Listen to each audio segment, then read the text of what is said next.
नमस्कार साथियों, हमारे YouTube चैनल पर आपका हार्दिक स्वागत है। कल प्रतिशत देख रहे थे, अपन फिर देख रहे थे प्रतिशत तो और देखते हैं कि घी का मूल्य 140 प्रति 140 रुपए 140 रुपए प्रति किलोग्राम है। 140 रुपए घी का मूल्य 140 रुपए प्रति किलो। घी के मूल्य में घी के मूल्य में 5% वृद्धि हो गई। 2 किलो घी का मूल्य होगा। जब वो कह रहा है आपको कि 1 किलो घी का मूल्य 140 रुपए प्रति किलो है, घी के मूल्य में 5% वृद्धि होगी। कितने प्रतिशत? 140 का अपन क्या निकालेंगे? 5%। 140 का अपन 5% निकालेंगे 0, 5 दूना 10, 2 7 14, तो 7 कितना रुपए आया? 7 रुपए। मतलब 1 किलो पे 7 रुपए की वृद्धि होगी। 140 रुपए पे 7 रुपए की वृद्धि, 2 किलो पे कितनी होगी? 14 रुपए की। तो 2 किलो पे वृद्धि, तो 7 इंटू 2 बराबर 14 रुपए और 140 रुपए प्रति किलो। तो 140 और 14, तो 4 4 4 9 और 2, तो 294 रुपए। तो 2 किलो घी का मूल्य कितना आ जाएगा? 294 रुपए। वो कह रहा है कि घी का मूल्य 140 रुपए है, 2 किलो का अपन 280 देंगे और परंतु 5% 1 किलो पे 5% की वृद्धि होगी। तो 2 किलो का मूल्य पूछा है, तो 1 किलो पे 5 रुपए की मतलब 7 रुपए की वृद्धि, तो 2 किलो पे कितने? 14 रुपए की होगी। तो मतलब वो 147 रुपए पड़ेगा। 147 से 200 गुना कर दो तो अपना आ जाएगा 294 रुपए। कितना आ जाएगा? 294 रुपए। नेक्स्ट सवाल देखते हैं।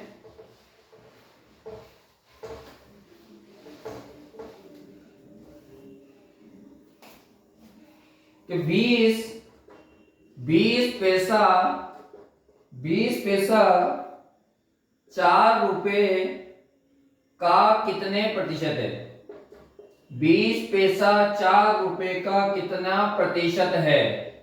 20 रुपए 4 रुपए का कितना प्रतिशत है? तो पैसे पूछा है, रुपए पूछा है, तो रुपए को पैसे में, तो 20 रुपए 4 रुपए मतलब 400 पैसे इंटू 100, 2 जीरो से 2 जीरो, 4 रुपए 20, तो आंसर आ जाएगा अपना 5%। मतलब रुपए पैसे। इसको या तो रुपए में कन्वर्ट कर दो, तो रुपए में कन्वर्ट करके 100 का भाग देंगे, तो 20 में 100 का भाग देंगे तो 0 से 0 काटेंगे तो 1/5 और काटेंगे तो 0.5 आ जाएगा। 0.5 अपॉन 4 इंटू 100, वही पॉइंट हटाई, वही 0, बात हो जाएगी। यहाँ 100 आ जाएगा, 100 से 100 कट गया, 5 बचा, तो कितना? 5, तो वही 5% आ जाएगा।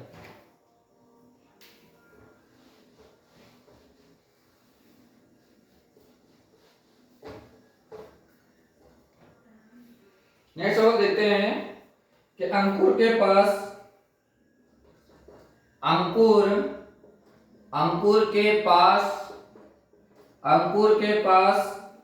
3000 रुपए थे। 3000 रुपए थे, अंकुर के पास 3000 रुपए थे। उसने 20% धन पुस्तकों पर, उसने 20% धन पुस्तकों 20% धन पुस्तकों पर और 20% धन पुस्तकों पर और 60% धन कपड़ों पर व्यय किया। मतलब खर्च किया या व्यय किया। मतलब 20% धन तो उसने किस पर कर दिया? पुस्तकों पर, और 60% धन कपड़ों पर उसने खर्च कर दिया। अंकुर के पास कितना धन बचा? क्या बचेगा? लुटेगा। अंकुर के पास कितना धन बचा? अंकुर के पास कितना धन बचा तो अपने निकालेंगे। तो देखो, पुस्तकों पर कितना खर्च किया उसने? पुस्तकों पर कितना खर्च किया? 20% खर्च किया, तो पुस्तकों पर 20% और कपड़ों पर कितना खर्च किया? तो कपड़ों पर किया 60%, मतलब टोटल उसके धन का 80% वो खर्च कर चुका है। तो कितना परसेंट बच रहा है? 20%। उसके पास कितना परसेंट बच रहा है? 20%। 20% बच रहा है, 20% निकाल लो, 2 जीरो से 2 जीरो, 3 दूना 6, तो 600 रुपए उसके पास टोटल बच जाएंगे। तो उसकी बचत कितनी आ जाएगी? 600 रुपए। कितनी आ जाएगी? 600 रुपए।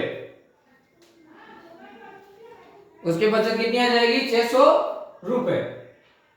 अंकुर के पास 3000 रुपए थे, उसने 20% धन पुस्तकों पर और 60% धन कपड़ों, मतलब उसने 80% धन खर्च कर दिया। अब उसके पास वो बचत पूछ रहा है, तो बचत अपने 20% है, 100 में से 20%। नेक्स्ट सवाल देखते हैं।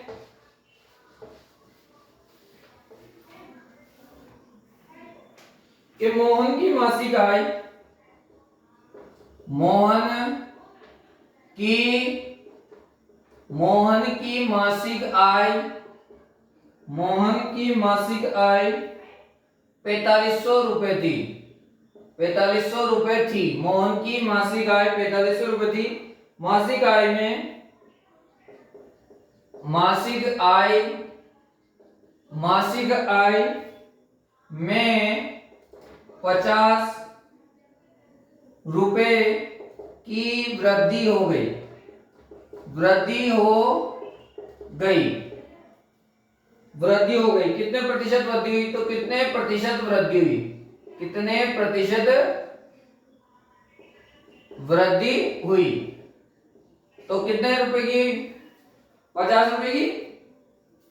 4500 कितने रुपए की? 50 रुपए की वृद्धि हुई।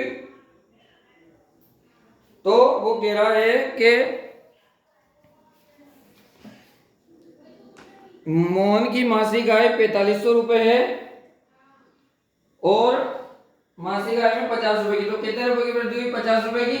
कितने में से? 4500 रुपए में से इंटू 100, 2 जीरो से 2 जीरो कट जाएगा, 5 दे 50, 5 नाम 45, 10/9। इसको निकालेंगे तो 1 सही 1/9%। तो कितनी वृद्धि हुई इसकी? 1 सही 1/9% वृद्धि हुई। कितने प्रतिशत वृद्धि हुई? 1 सही 1/9% वृद्धि हुई। मतलब वो कह रहा है मोहन की मासिक आय कितने रुपए? 4500 रुपए। उसकी मासिक आय 50 रुपए पड़ी, मतलब उसकी मासिक आय 4550 रुपए हो गई। तो वृद्धि पूछ रहा है कितने प्रतिशत वृद्धि हुई? तो 1 सही 1/9% वृद्धि हुई। नेक्स्ट सवाल देखते हैं।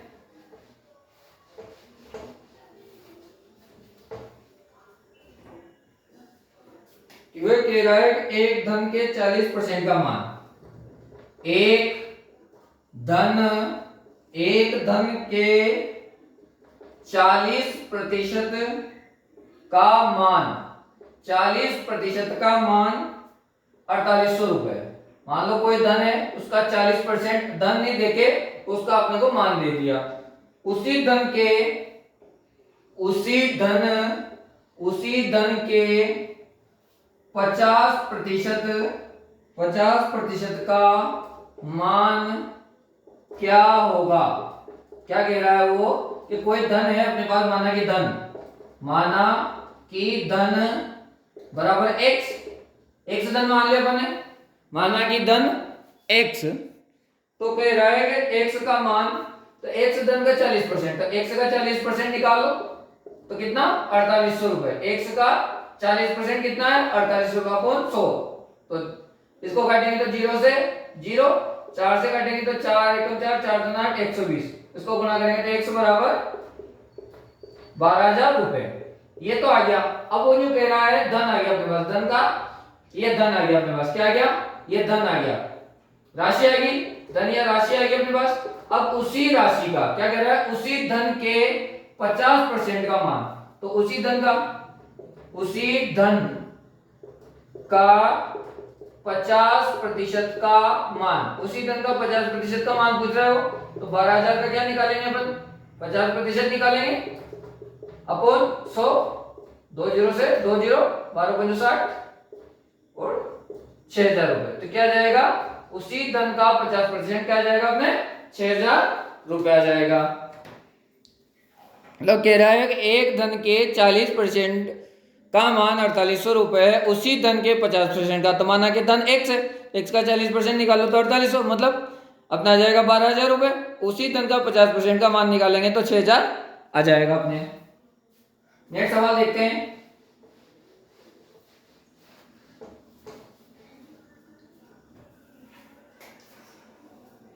कि अ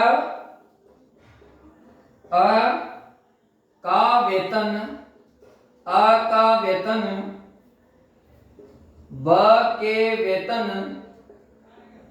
के वेतन से 30% अधिक है, 30% अधिक है।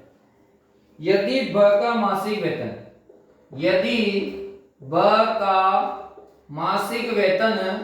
ब का मासिक वेतन 6,000 रुपये हो, 6,000 रुपये हो, तो अ का मासिक वेतन क्या है? तो अ का मासिक वेतन क्या है? क्या पूछ रहा है वो कि अ का वेतन ब के वेतन से 30% अधिक है। यदि ब का मासिक वेतन 6,000 रुपये हो तो वो का मासिक वेतन, तो अ और ये ब का मासिक वेतन दे रखा है 6,000 रुपये दे रखा है।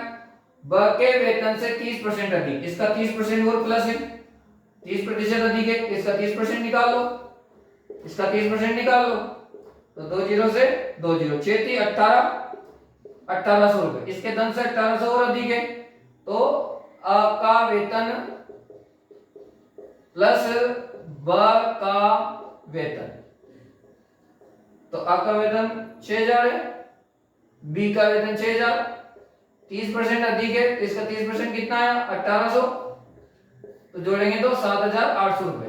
तो अ का वेतन कितना आ गया 7,800 रुपए। धन्यवाद। बाकी सवाल कल देखते हैं।